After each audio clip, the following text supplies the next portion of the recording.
नाज़रीन, ख़ानदानी मसाइल पर गुफ्तगू के लिए आज शो के आगाज़ में हमारे दरमियान मौजूद हैं कर्नल कुद्दूस और उनकी फैमिली। अस्सलाम वालेकुम कर्नल साहब। वालेकुम अस्सलाम, क्या हाल है जनाब, खैरियत से हैं?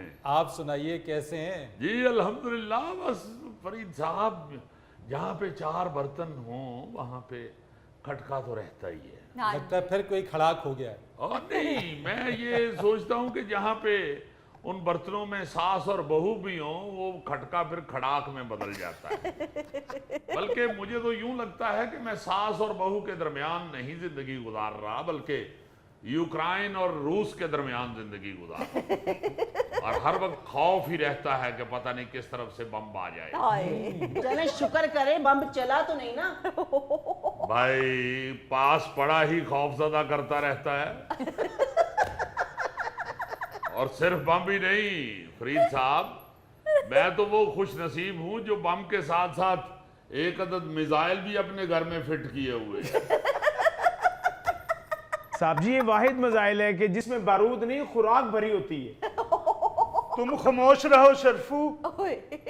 भाईजान, आप कभी मुझे मिसाइल कह देते हैं, कभी फूलझड़ी कह देते हैं।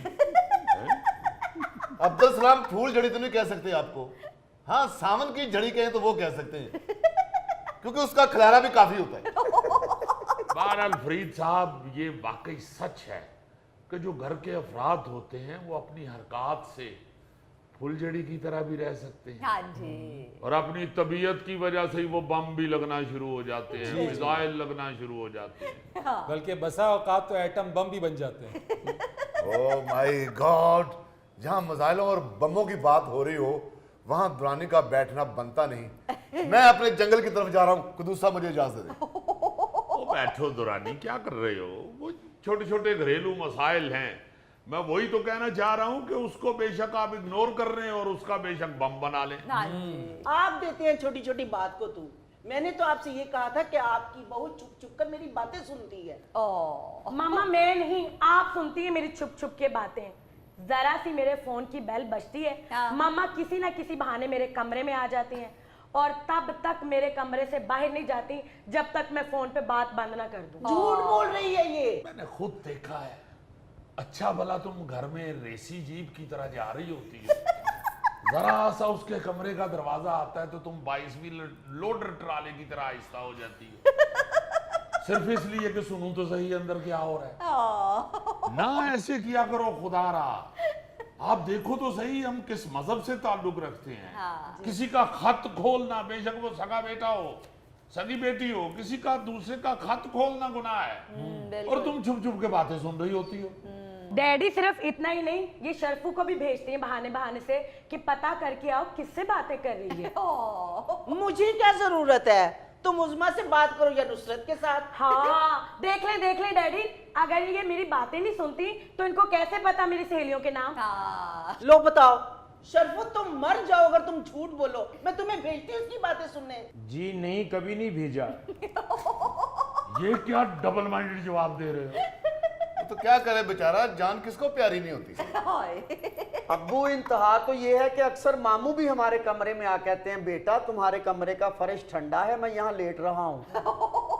और बेटा जरा ये भी बताओ कि अब्दुल सलाम लेटा हुआ कैसा लगता है? जी बिल्कुल ऐसे ही जैसे छप्पड़ में से निकल के दरियाई घोड़ा सन बात ले रहा हो। इसको मना करें। क्या मना करूं, उसे जो लगता है वो बता रहा है।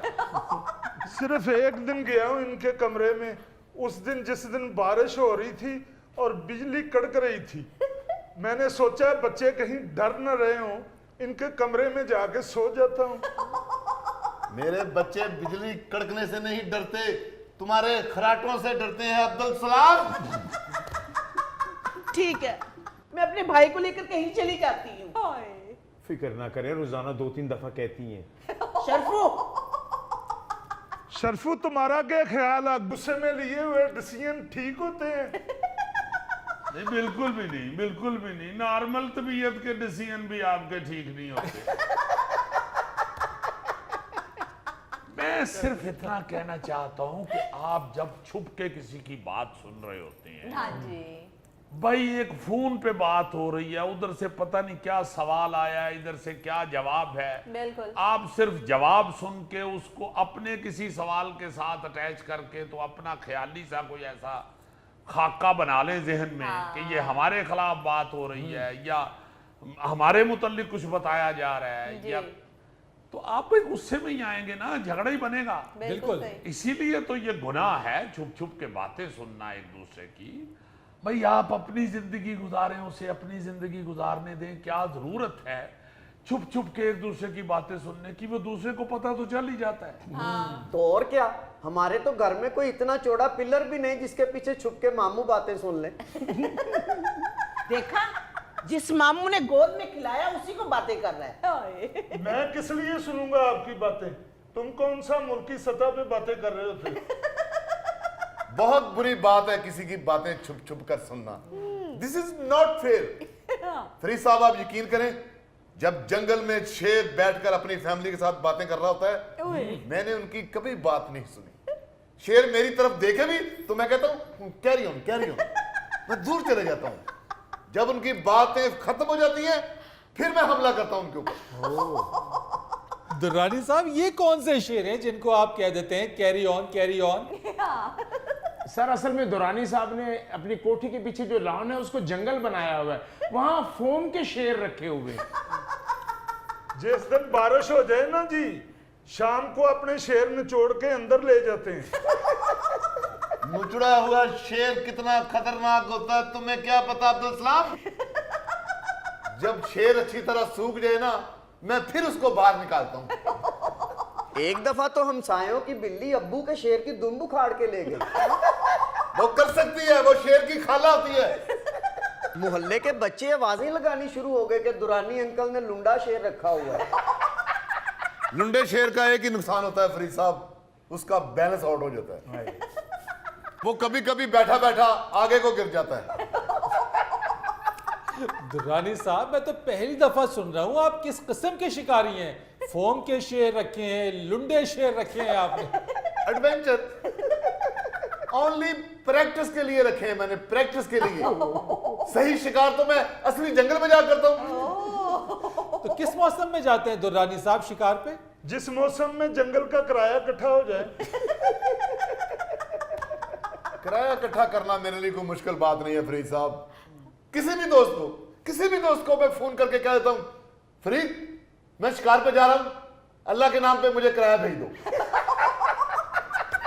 दुरानी क्या फजूल मजाक शुरू कर दिया तुम लोगों ने। वैसे यार क्या मजे की फैमिली है आप लोगों की, लेकिन फिर भी आप लोग छोटी छोटी बातों के ऊपर लड़ रहे होते हैं। हाँ जी। फरीद साहब, छोटी बात, जब भी मैं कभी इनके साथ कोई बात कर रही थी तो ये कान लगा के दरवाजे के साथ हमारी सारी बातें सुन रही होती है। अल्लाह माफ करे, कब मैंने दीवार के साथ कान लगाया है? मुझे सब पता है, मैं कोई चूची नहीं हूँ। चूची तो तुम वाकई नहीं हो, बाकायदा पूरी कुकड़ी हो।